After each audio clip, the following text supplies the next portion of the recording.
what's up, everybody? Welcome to another VPN chat. I am your host, Carlton T. Clay. Now, this interview, this is going to be great. This is going to be something I tell my sister all the time that each time that I see this young woman on the screen, I am mesmerized.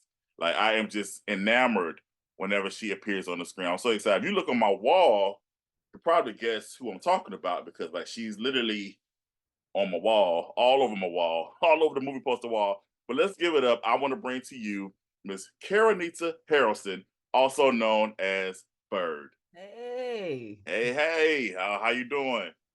I'm making it one day at a time, one moment of peace. How are I, you? I'm good. I'm good. Thank you for being here for VPN chat. Definitely had to get you on for sure. Um, I did this great introduction about you. Like I I told, believe it. I want to start, but like I said, I tell my sister all the time. Even every like me and you, we friends. Like we're friends. And Right. but even though I see you on the screen, I'm just so enamored by you. Like I'm just like wow, like she like you are literally really breathtaking. Like it's like and it's the way you transform. I think that's what it is. Like it's like each time you're in a different project, you're like literally it's like you're a different person. And I think that's just so that's mesmerizing to me. I think that's awesome. Thank you, Carlton. I know you don't like for me to say stuff like that. I know you're gonna beat me up when you see me in person. I am gonna get you. And then you recording me like, oh my God. Hey, thank you.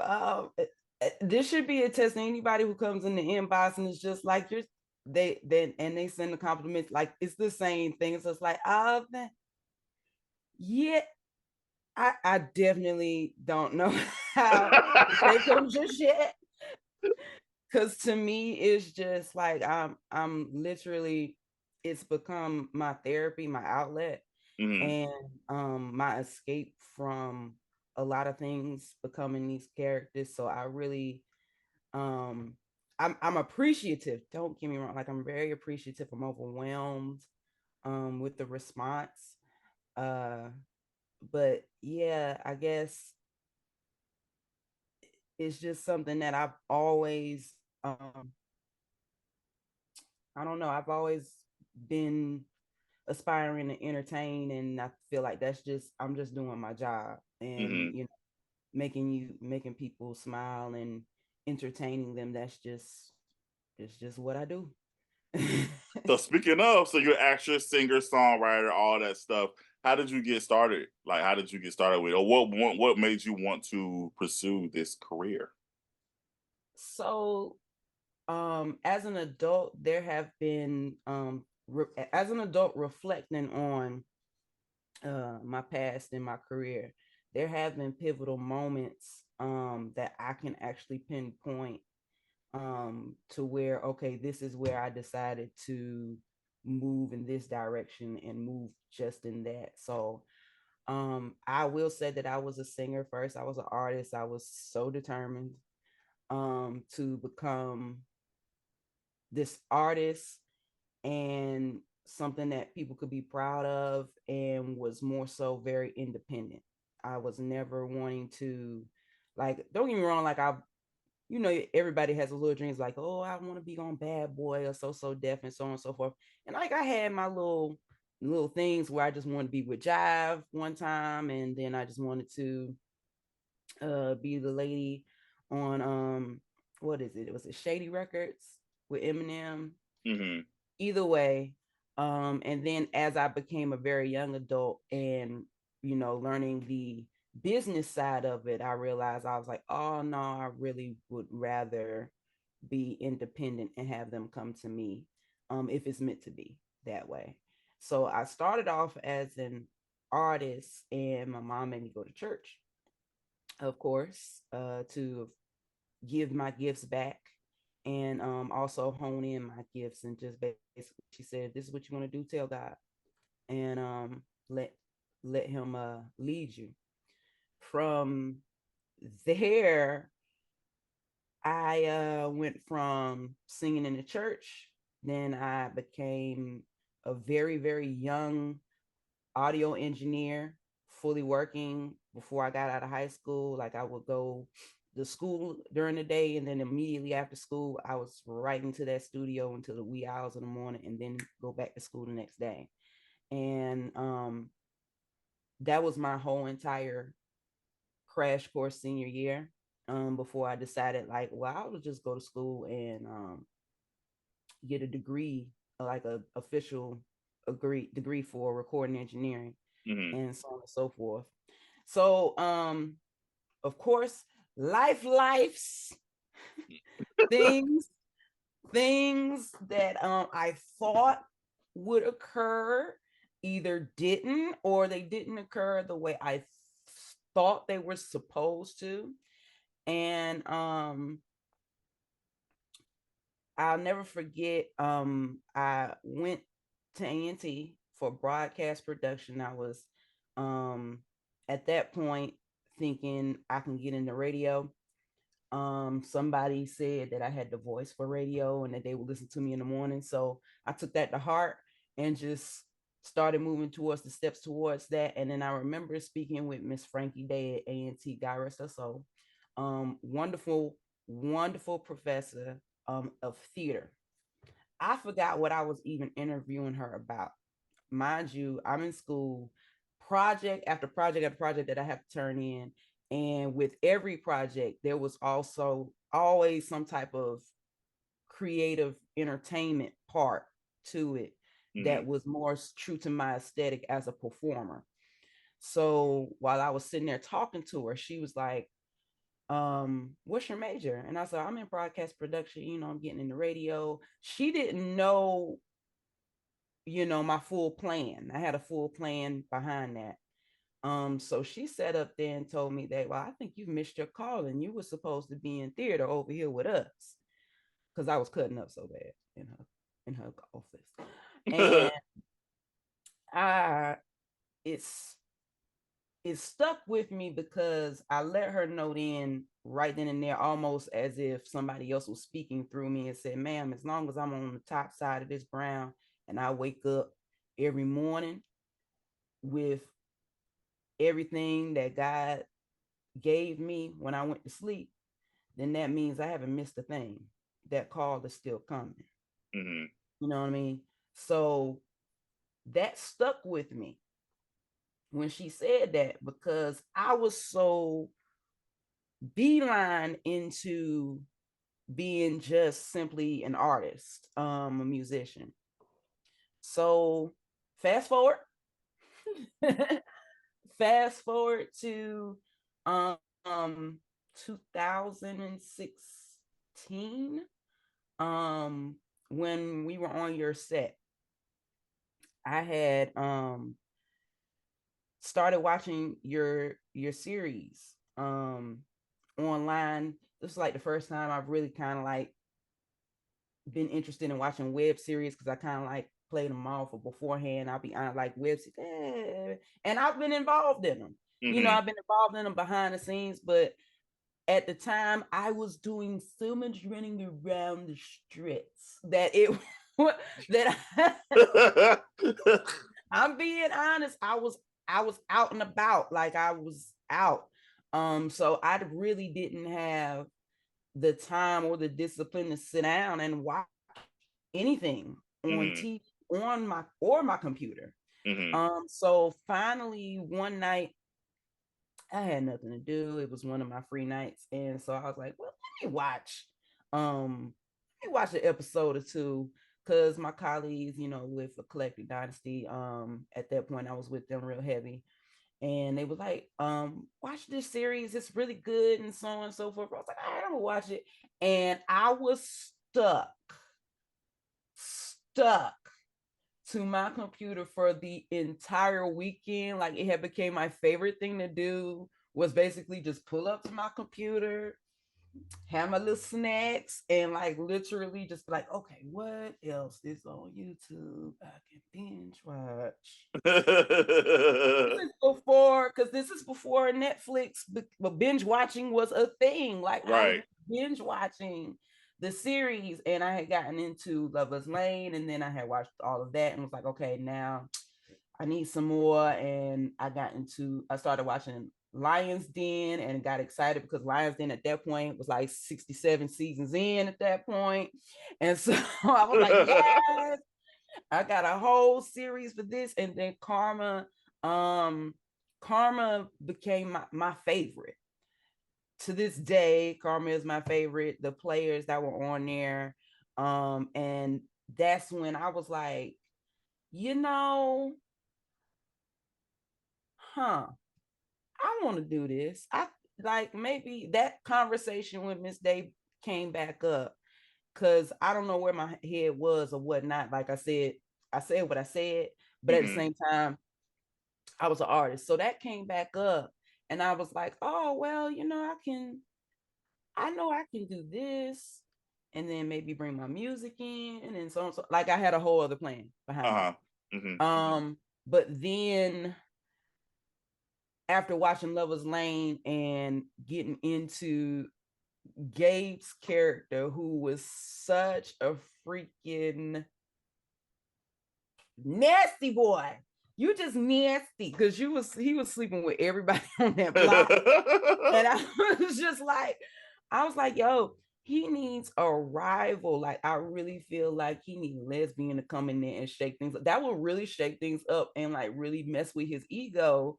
If a woman came in and the same type of energy that he's putting out, she's putting it out, but she's better at it. And that was the idea that I had. And so I remember I had a project, of course, because I was in school. And now fast forward to us being on the Lover's Lane set. And that's where that story comes from. Fast forward to that. I already had I think I had already did a project on you. No, not I don't think. I did a project on you beforehand. Same and I was basically expounding upon the work that I had already done. Like I did like a basic it was called, I think it was like it's like a character. It was something, it was a fancy way of saying press kit, but it was digital. And that's basically what I did as my project. And during that process, I was looking at the web series and I came up with that idea. So when I shot that idea to you, it was also like the Jedi, like like I'm gonna throw this idea, I'm gonna put this bug in his ear and see how he feel, and then I'm gonna just see what it do. I'm just gonna see. Shoot in the dark. I don't know where this is gonna go, whether he's gonna be cool or come out of a bag on me. I'm just gonna see. And so I presented that idea to you, and then I even introduced myself to Nelson at that point. That's the first time I had met Nelson. And at that point, I was like, yo, I don't even like you because your character is such nastiness. I don't believe it. But that's where I met my twin. And from there, I had told him there, I was like, you need somebody on set that's gonna shake things up. Like I had basically decided to manifest that. And fast forward, Carrie Edwards comes in. Yeah. And that when that post came up, I was like, okay. When you were casting for it. Yes. And then I was excited just in general that my idea was sticking and that you heard me. I felt heard. And then when you hit me up or whatnot, because of course I'm audition. But then when you hit me up, I was like, I really want you to audition for this. I was just like, oh, this is mine. This is mine. Done deal. What are you talking about?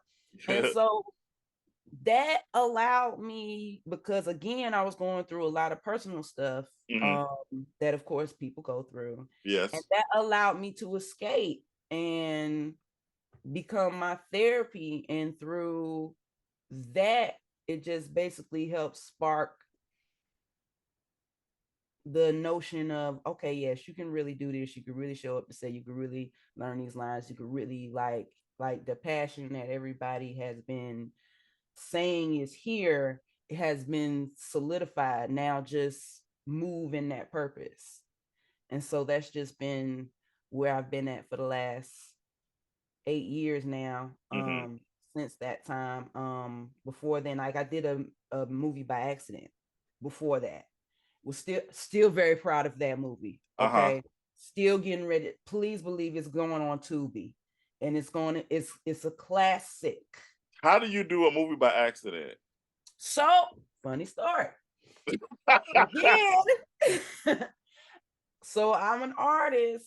My brother is also an artist. Very much grunge hip hop Mm, is what I love to describe his sound. Very much grungy hip hop, very raw dog, with that nice rock undertone.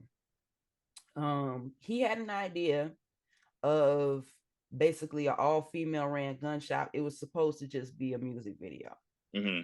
That's all it was. We had a location. It was dope. We could fashion it out. It just looked real raw. And then the girls that were supposed to show up, schedules, yada, yada, yada, et cetera, et cetera. And so somehow we just started recording and filming and just giving this dialogue Mm-hmm. and started building from that. And what started to be a music video literally turned into an entire feature film, an episode, if you will, that featured basically the music from my brother's album. Okay. um and it was, by the time we were through, because again, we didn't know what we were doing. Like we had cameras, we had cameras, we had people, we had a location. um I I just had RJ not too long before that, so Mm. she's still a little thick, she's still a little heavy, and still trying to throw this weight around with, while I still got it. So again, it just kind of went from there. And we just, from the time we started filming, I think we took over a year, just building pieces to it and just adding on to the movie to make it, nice and full. And Mm. like, I'll be honest, like, there's still some parts in there when you watch it, being that it's we released it officially in 2017. When you watch it, it's just like, okay, well, what about that? And it's just like, okay, but we wanted to make the build for that film so great. And what makes it so great is that it's still captivating. It gives you, it basically gives me the idea of Belly Mm-hmm. and the rawness of the shooting of that. Because first of all, Belly, you don't understand what that movie is about, really, like in real life, but it's one of the prettiest films that you've ever seen, as far as film wise, color wise. Hype Williams did his thing. It looks like a very, very super long music video, which is dope at the time. um but at the same time, with our film, for it to still have the impact that it has when people watch it, knowing what it started out as, it's just a big walking testimony. And I can't wait for Tubi to get it, and Reveal, and Cluster TV, and everybody else to actually enjoy that piece as it is. Mm. I wouldn't change anything about it. The only thing that I would do is continue the story. Mm. That's it. I will continue the story from where it's at, and give you bigger, better production. Got you. So we got, acting wise, you got your accidental movie, and then you got Lover's Lane. Right. Okay, interesting, interesting, very, very interesting. Let's take it back a little bit though. I want to talk about, because you didn't mention the Eclectic Dynasty. Shout out to them. So me and you had an unofficial meet, Mm-hmm. actually. Um, we were a part of the second playwrights gala which was in Greenville, South Carolina that particular year. So Good time. I remember y'all were there. Yes. I did talk to Christopher, but me and you didn't talk. Like I saw you, but we never had interaction. But I don't know if you know this, but that is actually the beginning of, unbeknownst to me, the beginning of the development of Lover's Lane. Because I was sitting at me, Shataria, my sister, and another actor, a friend of ours, Torrance. We were all sitting at the table with TJ and Javetta.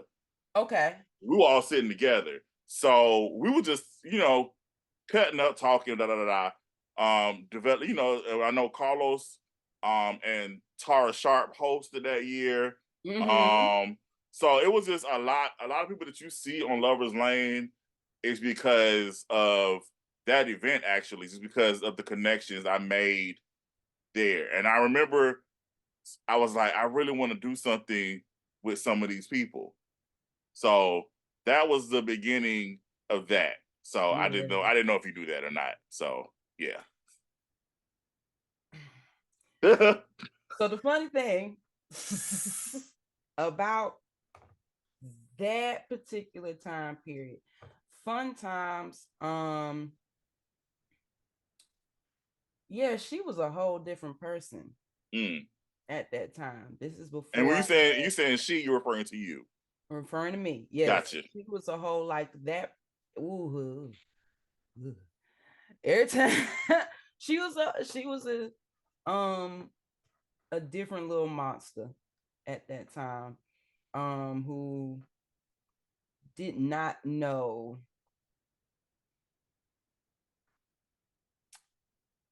She just did not know. She didn't. She was not in the know. She thought she was in the know, but she had no clue. Very, very.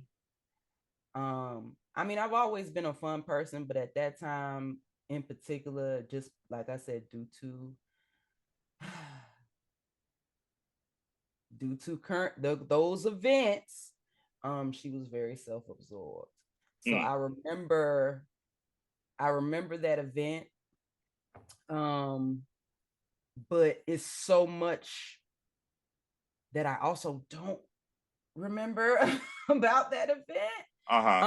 And it's absolutely no shade to the event, to the people, to anything. It was because literally, if you no one had any clue the controversies that I was dealing with at home.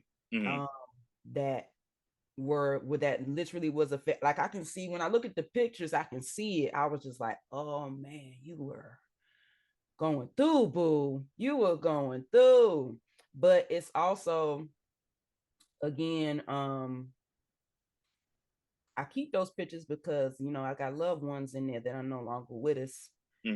Those pictures, and even though it reminds me of that time, it also reminds me of the fact that I overcame that. Yeah, and I can look back at those pictures and be like, oh, I know you and you and you and you and you and you, like, can name people now when at the time, like, I didn't know so. And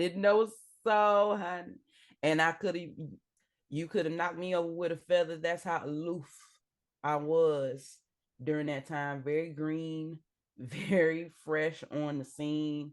The only knowledge that I had was being an artist, performing as an artist. That's it. But I still thought, based upon my passion, that I knew what it. I may have known what I wanted to do, but how to do it and do it properly was something that was foreign to me. Gotcha. So now I look back at those times and be like, yeah, good times. Yeah.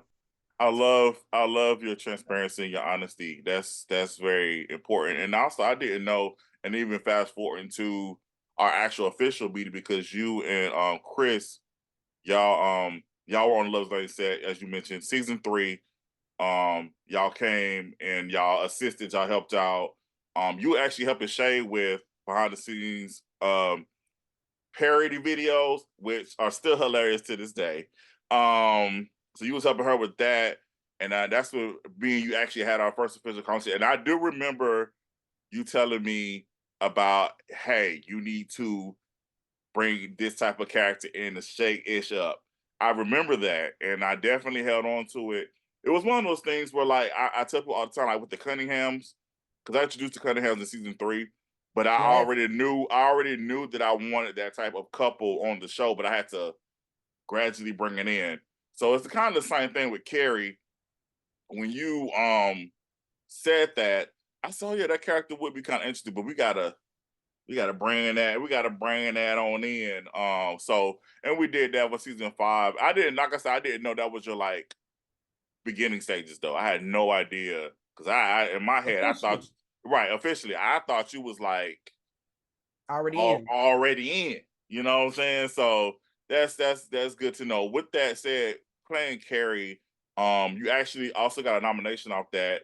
Um, Indie Series Awards. You got outstanding supporting actress.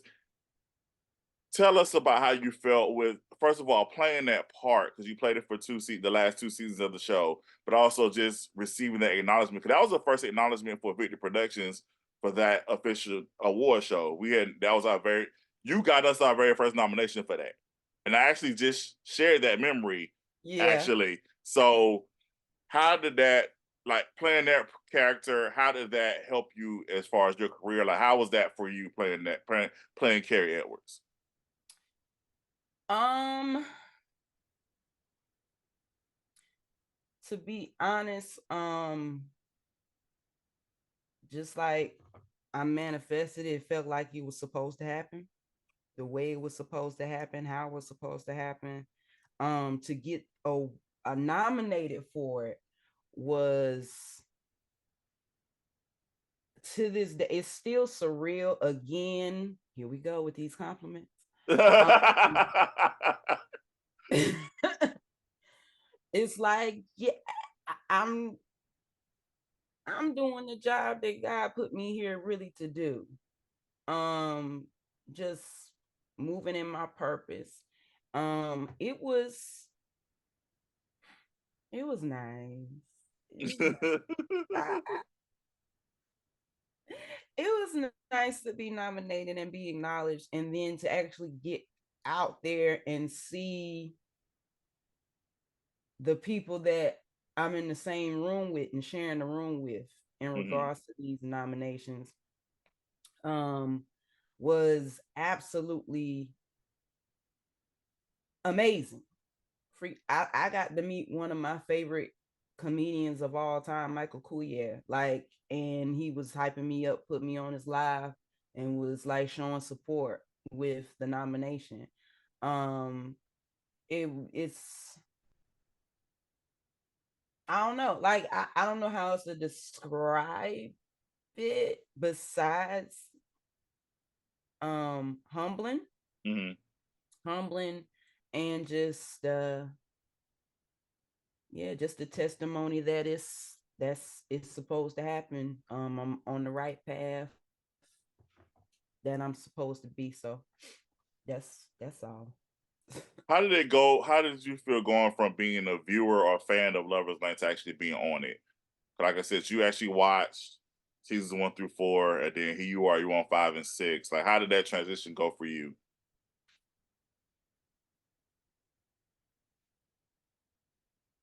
I feel like you want me to say like or something really spellbinding. No, I don't. No, I want your honest answer. Like, nah, I mean, just It didn't really feel like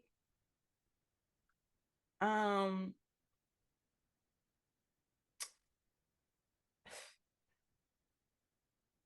I was still a fan watching it. It really didn't feel any different for me because, uh-huh.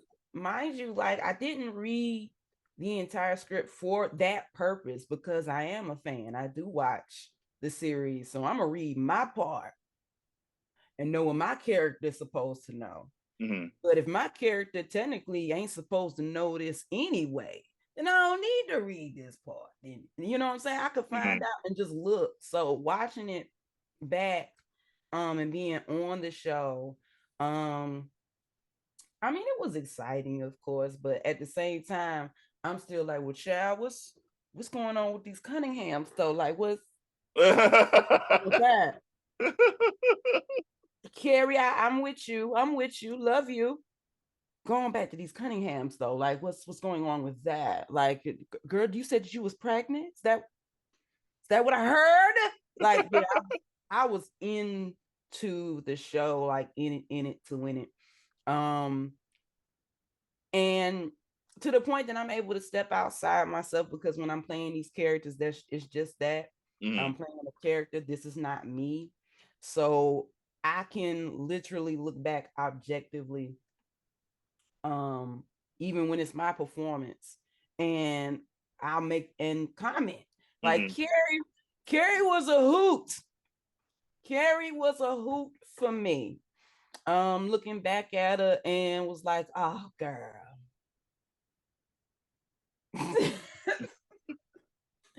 Girl, you is steady trying to holler at this lady, because she was not giving me no kind of play. It was like a little sneak. I mean, yeah, but she was giving me no play until the very, very end on some revenge stuff. So Right. it was like I was able to make those comments and be like, yeah, baby, you need to back up. You know how many women is on Lover's Lane? Clearly, it's a lot of women on Lover's Lane in general. Well, you don't have to keep pursuing this one. So it was just one of those. I wasn't necessarily in too much awe, because I was Gotcha. still enthralled with the story. Gotcha. Yeah, definitely. My favorite episode that you were a part of was definitely the club episode. That's my favorite episode of all time. Of what that Carrie was a part of. That's my favorite. That's one of my favorite episodes of season 5 in general. Like that's the That episode was right there. fun. That was it was now on the outside looking in, it was fun. Doing filming it wasn't fun for me Of because course of not. course It's work. It's a lot. doing 5,000 things. So Yes, it's a lot. It's a lot. It's not easy. It's not easy at all, from conception all the way to the end. Um, and getting everybody together, locations, trying to get your shots to make it so it makes sense and it's cohesive. None of that is an easy feat. mm, Um, so I think I've already told you, I definitely have been always been impressed with your work ethic and how you've been able to organize and shoot an entire season within one weekend. Like, it's almost like a bragging right when I go off on another say, like, well, I know somebody who can shoot a oh, season for a weekend oh Lord. during after a whole weekend. So if you can't get a movie shot in a week, I don't know what to tell you. This was a season, a series with a big giant cast, and we got it done in a weekend. But that's just, I had to understand that everybody works different, and this is hard. Uh-huh. It's hard. This is not, I like we have fun, and we enjoy, everybody enjoys the project after the fact, and Yeah, it's easy for them to comment and so on and so forth. But during the process, no one, unless you are in it, no one absolutely. truly knows how hard, and how, even with many resources, getting that is hard. Yeah. Yeah. And you have done it, big baby. You have done it. So yeah, sit down. You know, I understand. I'm sitting down, ain't doing nothing. Film nothing.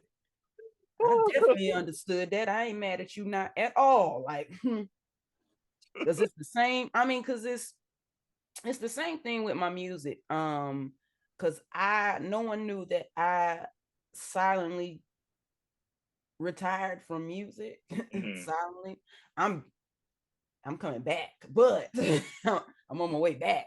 But I silently, like, after I released my EP and the work behind that, and like not even outside of the studio work, but the work with the business side of it and getting things cleared and talking to producers, and then producers getting their feelings. You got to pay your producers, and then they don't have their stuff together and and then this needs to be cleared, and this can go over here, but it can't go over there. It just becomes exhausting. Absolutely. Especially when you are doing it by yourself. Mm-hmm. It becomes exhausting, overwhelming, and for me, film um has been much more lucrative, fulfilling, uh and I focused on that in the last several years, since the release of my EP. And it wasn't until basically we did touch me that I Mm-hmm. finally was actually back in the studio recording, and it was at ease because somebody else was recording, because I do everything by myself Yeah. with my brother with my music. So it was a little bit easier, like a little cloud off my head, because I'm not mixing it. I'm not doing this, that, and the third. But getting back in there, I remembered why I went into it in the first place, why I fell in love with it. It's like an old boyfriend that the relationship got toxic. And so now we're separated for a little second to kind of figure ourselves out. So talking. We'll see. Still talking, huh? Like that boyfriend. Girl, you said you was gonna leave him alone. Well, okay, I lied. Mind your business. I lied. We talk. We talking. We discussing some things. Okay. All right. Getting some understanding. Oh, your next role with VPN, Roxanne on Bondage.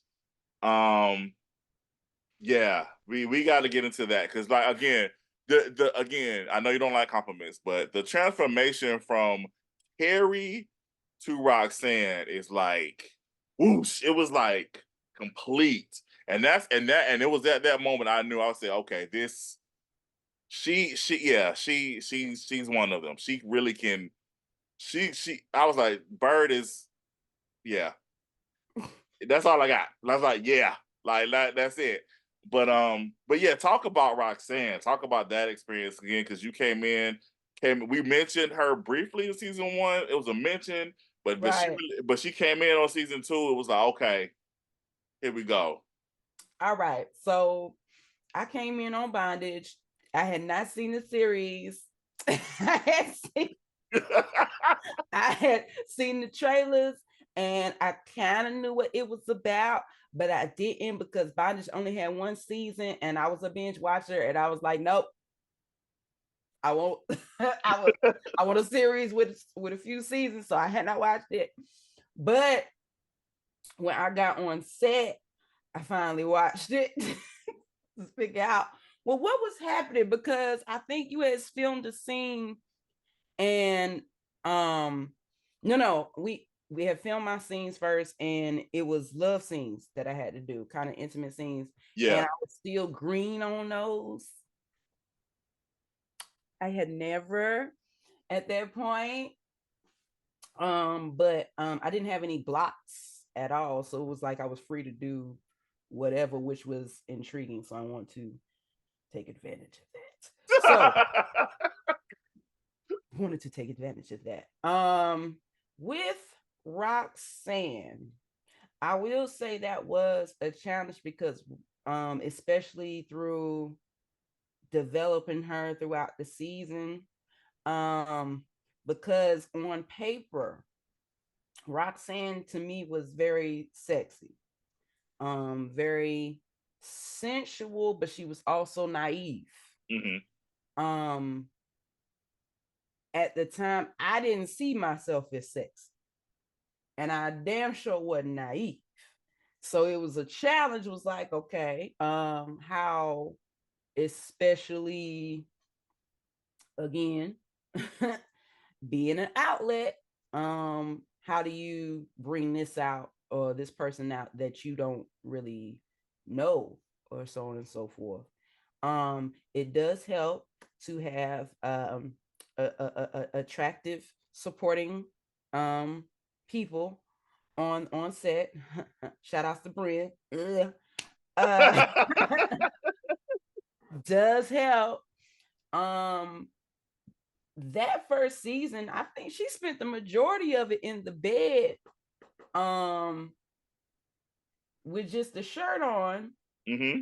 and you were really just kind of really getting to know the fact that, oh, this is Bond's sister and she's not where she's supposed to be, and oh, she laid up with Brian. Like, what is going?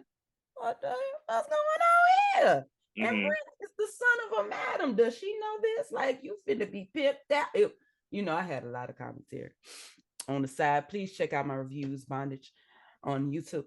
So yeah, it was a challenge for me, because I had never done that type of role. I've never done anything intimate on screen. In that way, everything's kind of been real rough, rough and tough. So, also have to be very emotional because our mom passes, and we have to tap into that. So Mm-hmm. it was definitely a wonderful challenge that I took head on. I enjoyed my time filming. I enjoyed the story that was developing. I was hoping with Roxanne um being where it went, I was hoping Roxanne would be a little bit more, because we get into her past a little bit, but not really. Like, you just it's really more insinuated. I mean, the people haven't seen season 4 yet, so I mean, Oh no, you see, I turned it back over to season 3. I Wow. know, I know what I'm saying. So people haven't seen season 4 yet, so I mean, who knows where Roxanne is going to end Yeah, up? who knows? Who knows? All I know is that you introduced that politician, and I just knew. I was, for some reason, like, my mind was like, oh snap, the politician gonna make it legal. She over here laid up with Bren. I know he's in jail, but nobody know death. So I mean, like, I really felt like that politician was gonna come back towards the end, and it was just gonna be a nice little connect there to where, oh snap. But as far as Roxanne is concerned, I do have a special place in my heart for her, because she was the one that was the character that made me tap into that side. I love that. And I want people to know too, like me and you also had a conversation offline before, because you was like, "Don't be afraid to put me in. I want to be put in, coach. Like, put me in. I'll do this, this, this, this." I said, "Okay." I mean, and like I said, people who have worked with me, they know they can definitely talk to me about what they want to do, what they're not willing to do. So like, I'm definitely open to being flexible about, especially those type of scenes or whatever. Only thing that kind of does that that pushes me some is when you say, "All right, baby, I got you. I'm ready," and then the day before you're like, "You know what?" I'm like, "Oh, okay. Now I got Yeah, now I got to rewrite, or yeah, I gotta I gotta redo this." I mean, like I said, it's just like I said, it's always open dialogue over here. I just know I yeah, can definitely attest to that. It's open dialogue. If you feel like this is something that you comfortable doing or something that you're not, I'm always open to listen. It's just the notice that gets me. That's what it is. It's like, or literally 5 minutes before, you're like, "You know what? And I'm like, "Oh, okay, well." I mean, I can't make you, so I gotta, Yeah, gotta do we gotta do. So not for me, like just, and that's why I'm glad that we have those conversations. Because like I said before, for me, it hasn't been a problem. Um, for the simple fact that, yeah.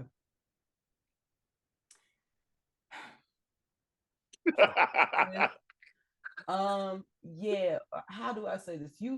If I was getting it in real life, maybe it might be, but being that that's not happening, like somebody's got to get it. So might as well let my character get it in. Like, so live vicariously through your character. I live very vicariously through my characters. What are you talking about, sir? My characters have kept me alive. What do you mean? Because they have. And my Oh gosh.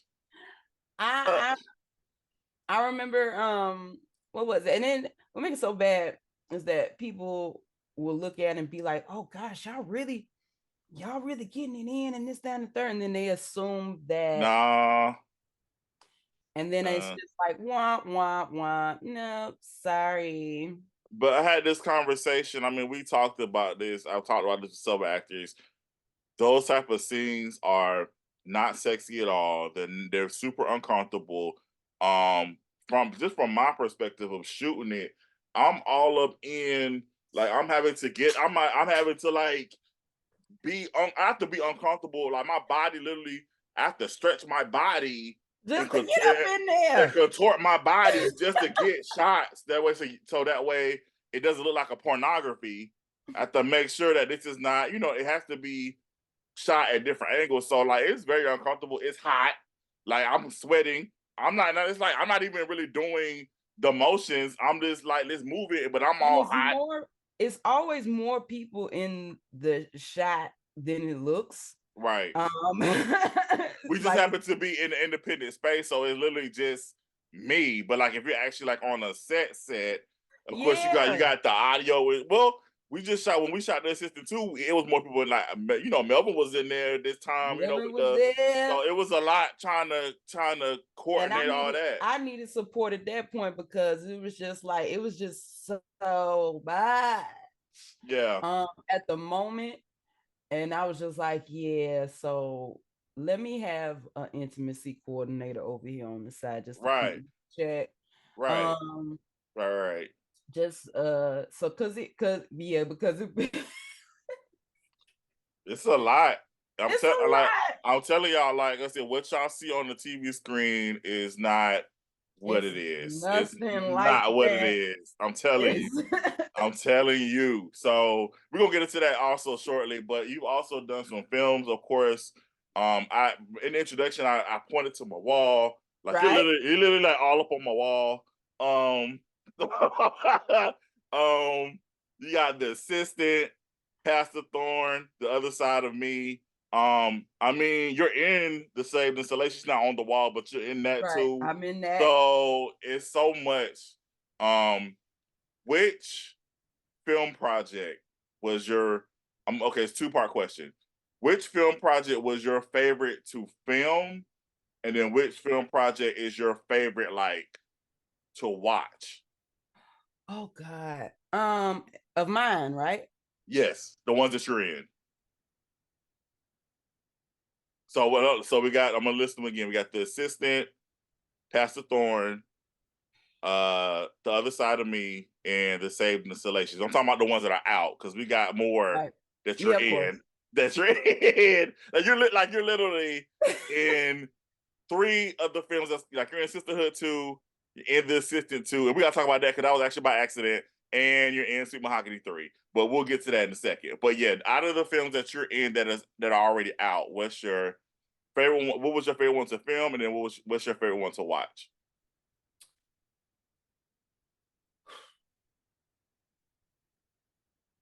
Favorite one, um, favorite one to film was The Assistant, Okay, why? Nelson. Okay. That's it. You're not gonna elaborate? Just Nelson J. Davis. That's Nelson it. J. Davis. Okay. All right. I'll take it. I'll take that answer. He made that fun. I love working with Nelson. And yeah, he made that real smooth, real easy. And then that house is divine. That house is just really freaking divine. I can't stress that enough. Shout out to Beautiful house. Curtis. Shout out to Curtis Reynolds. That house is Shout definitely out to Curtis. I'm trying to shoot up in there. That house is beautiful. I've shot in that house several times now. So yeah, I'm trying to shoot more. I'm sure y'all seen the projects. Y'all be like, that's a lot of like that house look familiar. Yup, it is. And But it was fun to shoot because I got to shoot gun. It was a lot of activity, a lot of different things that we were doing that we had to shoot, a lot of wardrobe changes, yas. And just the dynamic of that character going from the beginning of the film to the end, and just through the whole thing. It was fun. It was fun. And again, Nelson, take that, run with it. Do what you want to do with it. and this is how stuff starts. Thanks a lot, Bird. Well, I do what I can. So, favorite film to watch though. Ew.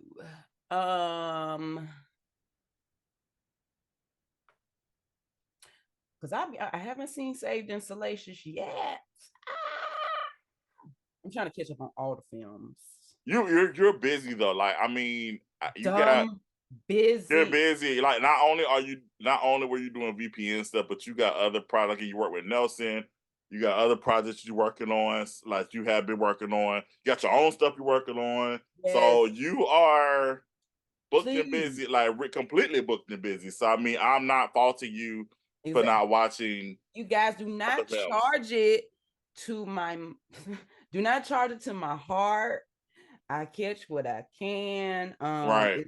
Some movies that I have caught while I'm at work, but I don't like watching movies while I'm at work because I like to enjoy them, and then at least I'm trying to get back into the reviews to where I'm reviewing our films and promoting and so on and so forth. So I really try to save those views for that purpose. But I have not been able to catch a lot of them like I want to. So I would say if I had to pick, it would more than likely be The Other Side of Me, maybe. Okay.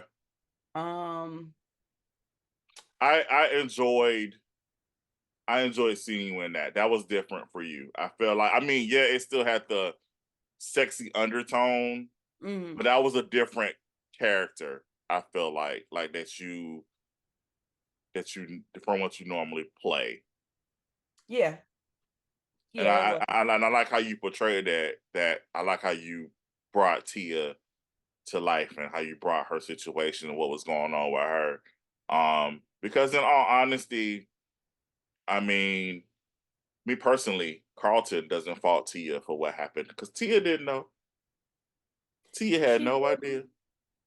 She didn't. But see, here's the thing that I will say. Well,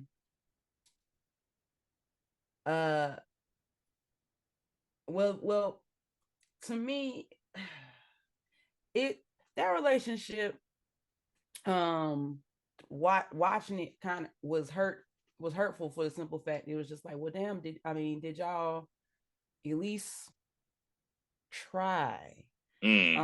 I think she said something along the lines of she tried or something like that, or but you didn't talk to me. Mm-hmm. Um, and in my mind, I'm like, well, would you have listened? Interesting perspective. You know what I'm saying? Would you have listened? Like he can talk to you. I mean, and you may not have liked the tone. You may not, whatever the case may be, but would you have been able to take and receive that news? Mm-hmm. Now, granted, he should have told his wife what was going on to give her, the choice and options because you have options. Absolutely. But at the same time, what is happening? Where's the disconnect in this relationship to where he didn't feel comfortable telling you that? Mm. Where was the safe space? So, because at the same time he has to provide a safe space, I have to provide a safe space for you as well. So something was already kind of, you know, and for me, and this is just for me, I am going to fight if I'm in a marriage, first of all, because that's not something to play with. That is a agreement that you have between you and another visual and the government, honey, and God. But the government mainly. So that's a business. Mm. If I'm even thinking about stepping outside of that business, that will put that business in jeopardy and all the assets and things that have accrued within that business. I need to holler at my partner Mm. because at the same time, because whatever happens here is a risk that you know what I'm saying will mess around and put this business in jeopardy. And if I'm in it, then that means that I've put a lot of time, finances, emotional time, mental time, all that stuff. Like Mm. I'm not about to just throw that away and then just sleep with somebody else Mm. at the risk of whatever because I don't know how to talk to my husband and Mm. communicate. And instead of trying to work on the communication, because that's what I got into this marriage for, was to work with my partner and do that for, instead of working with my partner and stepping out, then it was just like, well, what was I getting in the marriage for? I got in the marriage to work with them, not work with them. And then when something happens that I don't like, okay, well, I'm gonna start messing with this other company. That's not Mm. how that works. That's not how that works. I would prefer, like, I promise before that happens, we've separated. We've come to an agreement. We've come to the conclusion that we've done everything. We've done the work, or you don't want to do the work. You're just ready to, whatever the case may be. There has been something established within this marriage right here before I decided to bring somebody else into the fold or make it complicated. Mm. So now I'm saying this as a human being. Of course, I've never had a marriage. So this is really hypothetical.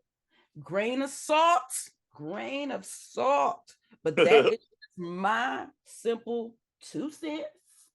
You can pay it, whatever the case may be. Take it how you want. It's a valuable 2 cents. I mean, I think that's a very interesting perspective. What I love in this moment right now is I love, because sometimes you know how people, they love to defend their character. They're like, no, my character is always right. No, This. I love how objective you were with that. Because I kind of gave Tian out a little bit. I was like, it ain't her fault, but I love how you just took that. He was like, no, you broke it down. From a production standpoint, that scene between um the three of you, you, Kevin, and Daniel, I loved watching that scene, especially when you were, kind of going off, when T was going off and was like, this, the third, and just kind of and the line when you walked away, look back, was so powerful to me about, basically you're saying, Black women, we always got to do this, we always got to take charge, we always got to take care of ourselves. I'm gonna do what all Black women do anyway. That line to me, when I wrote that, I was like, I know Bird is gonna deliver that, and the way you delivered it was so poignant and so powerful because that is the state that a lot of that's how a lot of black women feel. They feel like they always have to take on the burden of the world, and they don't feel like they have that. I'm saying that you're a black woman. Y'all don't feel like this. Y'all don't have that support that you need to carry the burdens that you all have to take. So the way you delivered that, I feel like that was just so powerful, and I that was one of my favorite parts of the film. That section. That was my favorite, one of my favorite parts. Gotcha. Yeah. Gotcha. Understand. And that you are correct. Because every day there is, I think it's another thing why I'm funny with taking compliments, because um everything around me has been indoctrinated to um make me feel like I don't deserve um the accolades. Mm, I don't deserve the opportunity. Um there's subliminal message. The subliminal message is that because of my circumstances and criteria, I'm a black woman, I'm over 30. Hello, I'm over 30.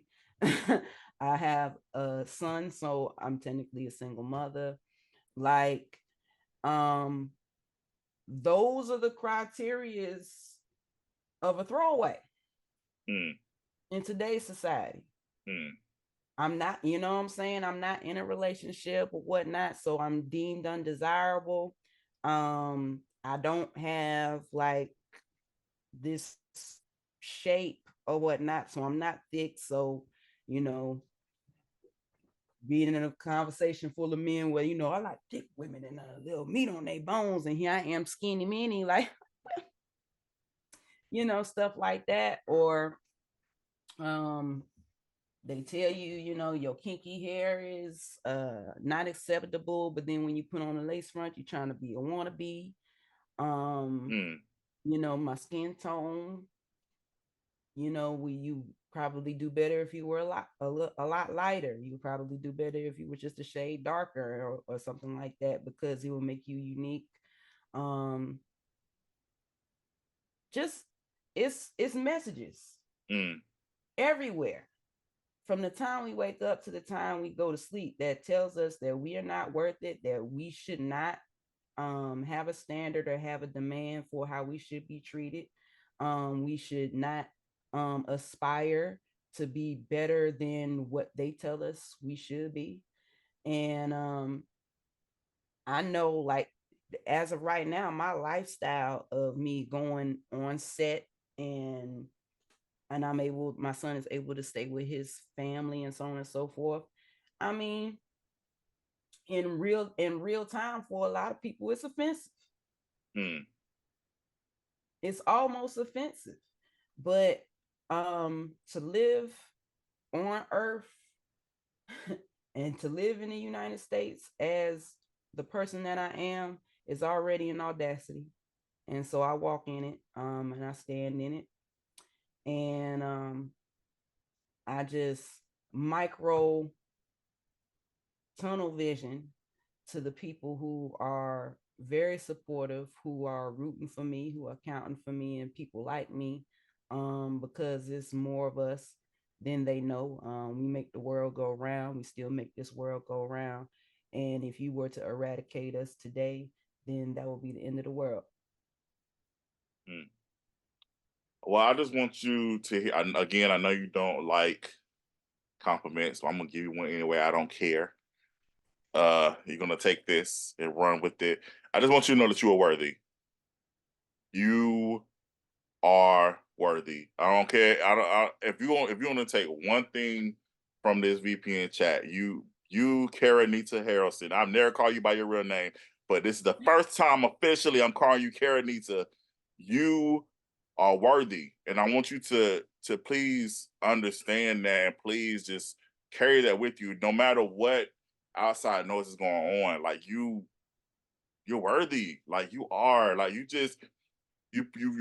not just because of who you are and just who you are on the inside, And also too, like you're beautiful. Like I don't care what. And again, this is me talking as your friend, but like you're a beautiful woman, but you're beautiful on the inside, and that's what radiates on the outside, and that's what attracts people. That's what attracts the right people to you. So just always remember that you are worthy and that you deserve every good thing that comes to you and that will come to you. So I want you to please take it, lock it in your heart, and keep that with you. Yes, take it. Let's talk about the singing. I want to talk about. I know we both got stuff going on today, but I want to talk about the singing. I want to talk about "Touch Me" because that song is a slam dunk hit. I want to give a shout out not just to you, but my sister Kendra. Yes. She wrote the song. A shout out to Claude Deuce who produced and engineered the song. Touch for people who don't know, "Touch Me" is from the Saved and Salacious. It's on the soundtrack. It's in the Now film because originally. So let's talk about this because I get a lot. Oh my God, that ended on the cliffhanger. What happened next? We need to know what happened next. Okay, people. So first of all, it wasn't called the Saved and the Salacious. First of all, it was originally called Three Way, and it was originally set to be a series. Yeah. We three that what you guys see is actually the pilot episode for Three Way. We had uh a actual network that was interested in the show. I had a pitch meeting and everything. They wanted me to shoot the pilot. I had to do the pitch deck, all that stuff. They wanted to sign us to a licensing deal originally. So we shot it, did all the music production work, all that stuff, everything, turned it in. Unfortunately, they decided to not greenlight it, go the other way. So it was just sitting, and of course I sent it off to other different networks as well, and it was just sitting. And I was like, I really want people to see this. Like Mm-hmm. this is a great body of work.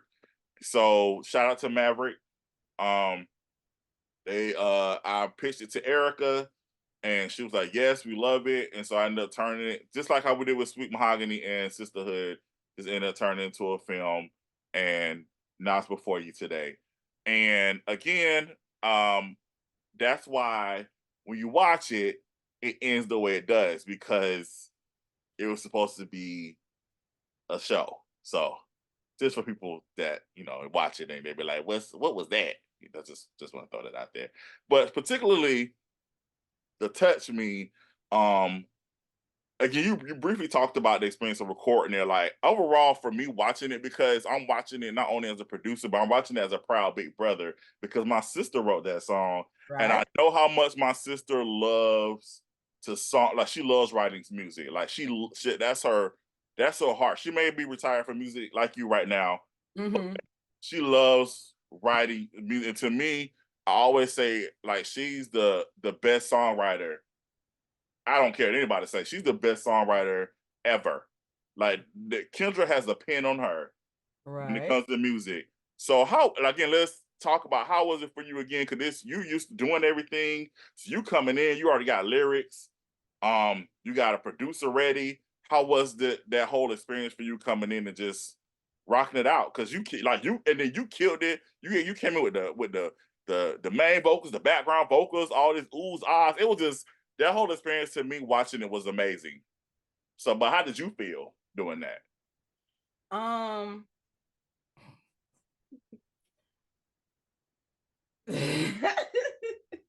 Playing with that old boyfriend again. You said you was gonna leave him alone, girl. What happened? Yo, business. Like, man, we just in here catching up. That's all. We're not doing nothing major. No, but when you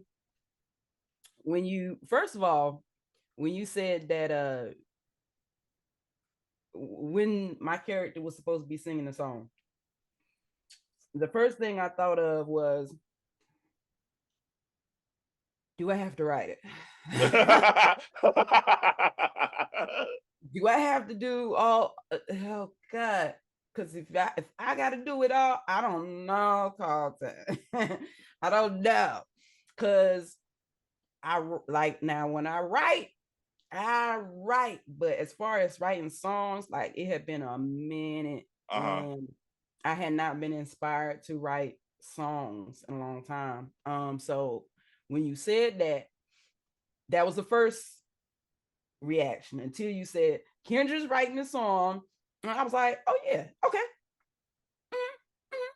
Because here's the thing, she still can sing. Mm-hmm. So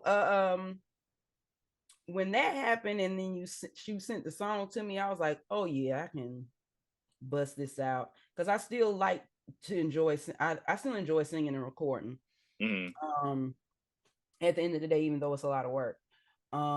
So after listening to the song and getting into it, and then listening to it over and over again, which is what is just part of my process, and hearing all the backups, the backgrounds that were there, and I knew that they were there, it just hadn't been done yet.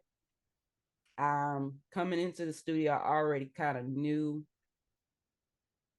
how I wanted it to go, and knew that it would be, as long as I stayed on top of it, then I'll find it. And the main thing was that engineer, record, don't stop recording, just keep recording, punch in when we need to, so on and so forth. um I enjoyed it thoroughly. I like being in the studio with other people. It's very inspiring. And Kendra wrote a dope song. I enjoyed arranging it, and just like I told her before, if you want to write some more, what's up? Trying to write, I'll get in the booth, because that's where I was at. I was like, I don't have anything to say right now. But it and I'm always kind of, when it comes to singing other people's songs, I understand that I'm still the hired singer. It's not necessarily my song. So I want to really, and that's something that I had to learn too, and just got to get out my own way, and let artists be artists, and put myself in there and fill in where I was supposed to. Mm-hmm. So I feel like that was just a nice cohesive experience to have. Just like I told you, even after the fact, it's some oohs and ahs that I'm hearing. It was just like, dang, I wish I'd have heard it while I was there. Mm-hmm. But for the most part, I felt like my aesthetic and her aesthetic meshed very, very well together. I I didn't, agree. I don't feel like that I had this, even though I stepped outside of myself, I didn't have to go too far Mm-hmm. with what I know. And I felt it was very, very well received, very Absolutely. appreciative. And yeah, that's how I feel I about that. think, and I think it's amazing too. Even when we listen to the song, and even watching the video, like I watch it with my mom or my aunts. My aunts, they're like, "Kim, is that you?" And I'm like, "Cause y'all sound alike, actually. Y'all have a similar tone as far as y'all's voices. So it was, I feel like that was definitely cool to see just her words coming from you. That was dope. That was dope to me. That was awesome. Again, we shot the video, and I'm so glad you said that. Because I want people to be aware. Because I want to speak on this. Because Carlton, he has said, since you're speaking third person, I'm gonna speak in third person too. He has said that he is retired, which is still a fact. I Yes. have not picked up a camera since the last shot. The last thing I shot was, I think, Bondage. Mm-hmm. Um, so that's the last. We shot the assistant two, and then I shot a little pickup scenes for Marquise for Bondage, and then that was it. I put the camera down. So I have not picked up a camera It'll be a year at the end of April, close to the beginning of May. So I just want to put that out there. But because again, we are in a business that we have to, again, you're in an independent space. You have to find different ways to market, promote, all that good stuff. So I said, hey, Touch Me is a hot song. Why not shoot a video for it? Let's go ahead and shoot a video so that we can help promote the movie. Right. Carlton still didn't pick up a camera. Carlton went to his friend. Shout out to Slim. Carlton went to Slim and said, hey, Slim, would you mind filming this project for me? You didn't come to me, I came to you. I said, hey, Bird, I want to shoot a video for Touch Me. Would you like to shoot the video? It wasn't hey Carlton, can you shoot a video for me? It wasn't that. I came to you and I said, hey, can you shoot the video for Victory Productions? Because let's be clear, this is a Victory Productions project. It's a Victory Productions song. If you look on the soundtrack, it says Victory Productions featuring Caranita Bird Harrelson, or whatever it says. So I just want people to know that I'm not sliding anybody. I literally said, hey, Slim, can you pick up this camera and shoot this for me? And yes, I was there. Yes, I was directing, but it was mainly Slim doing all the work. Cause I was just like, I want this shot. I want this. Let's get this. Bird was doing majority of the work too. And it was just, I just want to put that out there. I don't want people to think that I'm sliding them or anything. It's not that. And I honestly didn't have to give an explanation, but I just felt like because we're talking about it, let's just go ahead and put it before the people. Okay. So there's that. And I thank y'all for supporting the video. I think we're at 32K right now Yes, as we're recording. So I appreciate it. You know I have a love-hate relationship with YouTube. I'm not gonna get into that history. Yeah, I'm still healing from that. I'm not gonna lie. I'm not gonna sit up here and lie. I am still healing from that. Yeah. So and honestly, so it's like even when the video was doing good, I was like, oh gosh. I mean, I just wish, but it's neither here nor there. We're still healing. We're still healing. Okay. We be okay though. we are going to make it. But yeah, thank y'all again for supporting the video. We're gonna be doing more. We're gonna be doing more soundtrack videos. Actually, me and Daniel are getting ready to shoot because we did the opening for Pastor Thorne 2. If you watched it, me and Daniel did the song in the beginning of the credits. So me and him gonna do a video for that. Nice. Sisterhood 2, Chantel has a song in there on her actual character actually sings a song in the movie. So we're gonna do a video for that. So again, all of this is just to supplement the movies. We gotta figure out ways of how we can get people to watch the movie. So I'm hoping that Touch Me helped for people to watch the Saved Installation. So yeah. I know a lot of people are like, why are you saying all that? Because I just felt like it. It came to my spirit. And I felt like saying and it. it was for you to say. It's for you to say. So But no, I like I said, I definitely appreciate you. I just want you to know again, I not only do I appreciate you on a professional level, but I appreciate you on a friendship level. Um, you have poured into so many people, and I pray that I have reciprocated that, and I pray that other people reciprocate what you have poured into them. I pray that sincerely for you. Is there any words of advice that you can give someone who wants to get into this? Like, again, like we've all talked, we have good times, we have fun, but it's a lot of work. It's a lot of work. So I want people to actually come in knowing, hey, you're gonna have fun, but at the same time, be prepared to grind it out. Is there any words of advice that you can give someone who wants to get into acting, singing, is entertainment, especially in the indie space? Like, what words of advice can you give somebody? know who you are and stand on it. Even in this space, you're gonna be faced with rejection that's gonna feel devastating. But it's only going to, if this is a path that's truly meant for you, stay on it, stand on it, and have audacity, nerve. Like you really have some type of nerve with yourself. Mm. To put yourself out there, and be confident in the job that you do. Also understand that even when you're good at your job, you may not be the best. You may not be the best for said job or said role. That may not be your time. That does not mean that it's still not meant for you. Mm. That part may not be meant for you. That space may not be your space, but there is space. It's enough space for everybody. And I mean, we say that a lot, but it's absolutely the truth, especially within our space. It's enough space for everybody.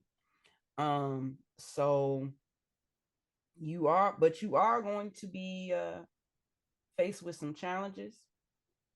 That's really you are going to question your path. You're going to question whether your worth, whether or not this is worth it. Do you want to do this? And is this it?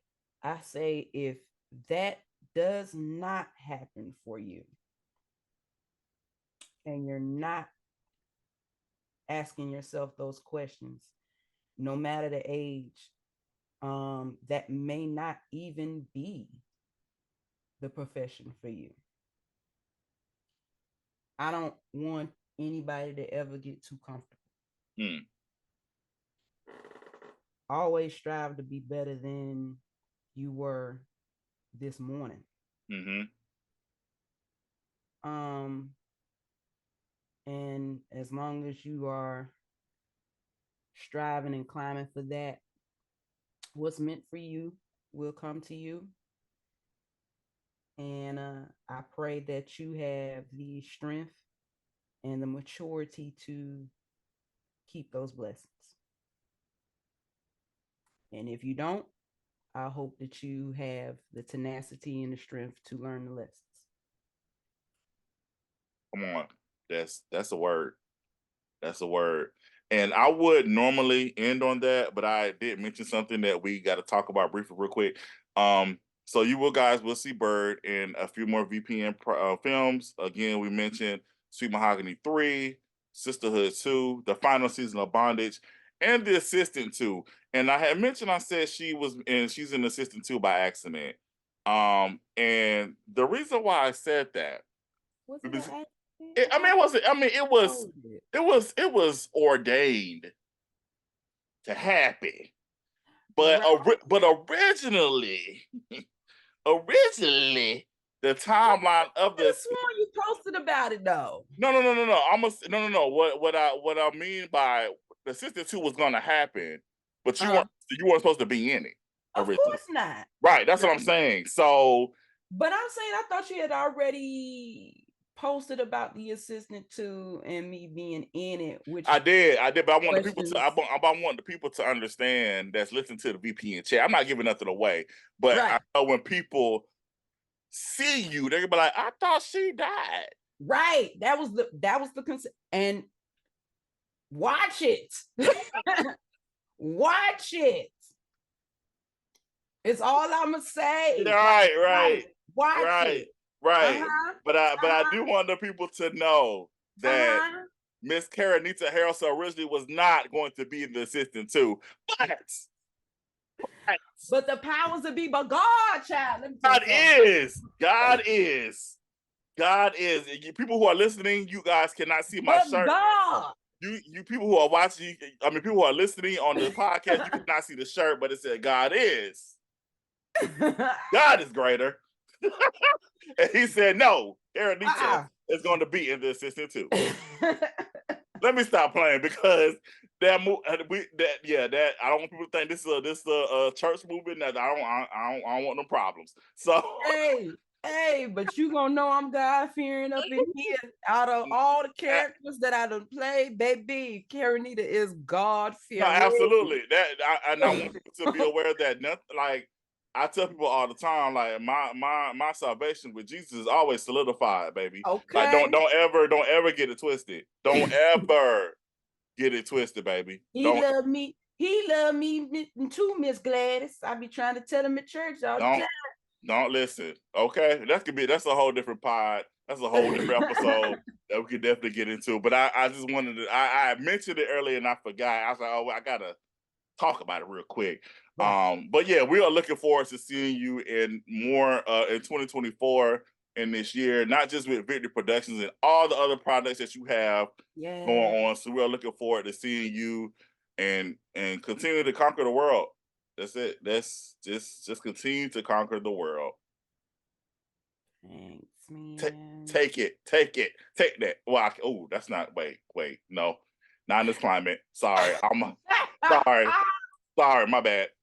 Sorry. Oh no. And that Yes, I forgot. I know that hurt. That just hurts the heart. that Like you can't. hurts It too. hurts the heart. That's just. Okay. On that note, guys. Thank y'all so much for tuning in to VPN chat. We appreciate you, and we'll see y'all next time. Peace.